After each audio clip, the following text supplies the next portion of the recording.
Alright, so in my super popular video on the e-bike meme iceberg, there were many comments from people talking about how so funny and awesome that video was, and also some people hating on the video for the most stupid reasons, like this guy. But the point of this video is not to hate on people, but to leech off the success of this video by going to the comment section of that video and searching for brands that I didn't talk about. Let me talk about the most talked e-bike that I didn't talk about, 79 bike. These bikes are basically a surron, but way better. Take the surron LBX frame, put some eRide Pro 2.0 shit in there, and boom,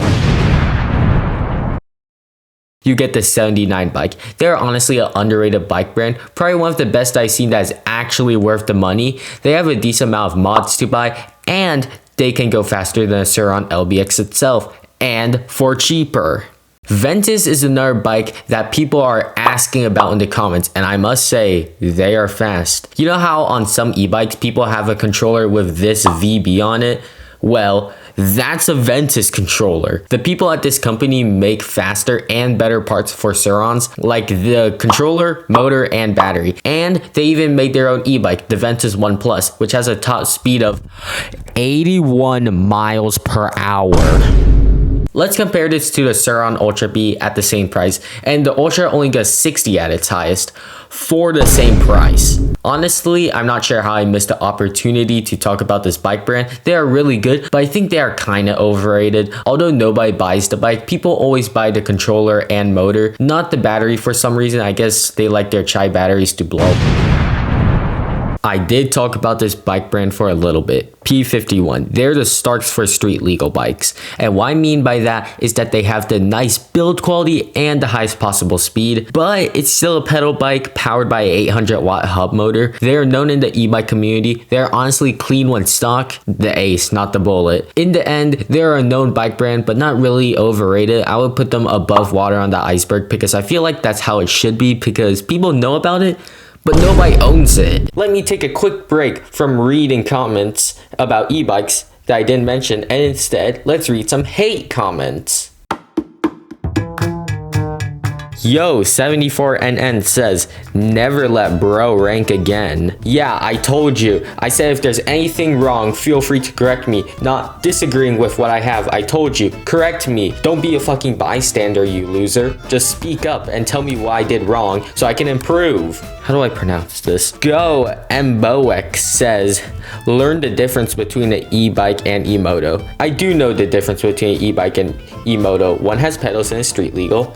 One doesn't have pedals and it's not street legal. The only stupid thing about this comment is that people who actually go outside and ride e-bikes would call anything electric, like a surron, an e-bike. It just sounds better. Calling an e-moto an e-bike sounds gay. Wait. Calling an e-moto an e-moto is gay. Alright, Macias Galactico says, the video is good and all, but what does this even have to do with memes? It's called a meme iceberg. Yeah, I don't see any of that in the video. Also, why is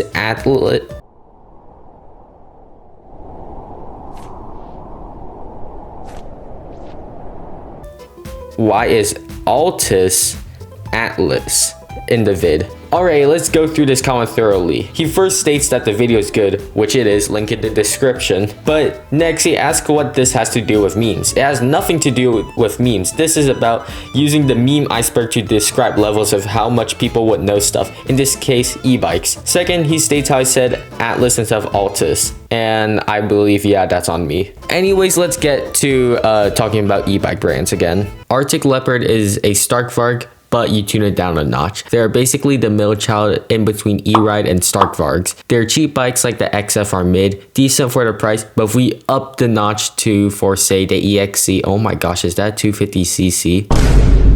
It looks like one. It could probably outperform one too. Only thing bad is the price, but in the end, this is very close to a Stark Varg. Probably second place for fastest e-bike, just like how Fernando Alonso is always second in everything.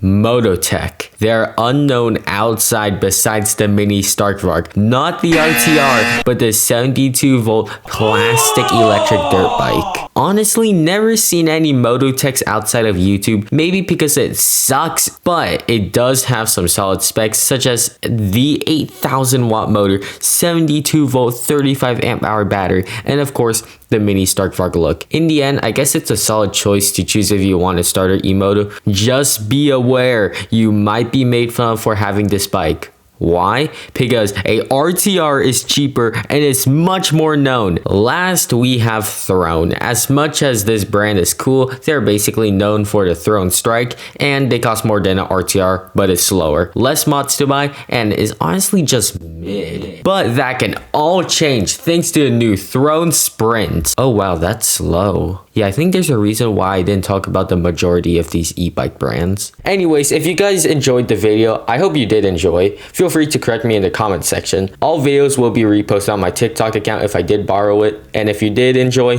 I'm sorry. If you did enjoy, subscribe. Please, I depend on that number to survive. Anyways, thanks for watching.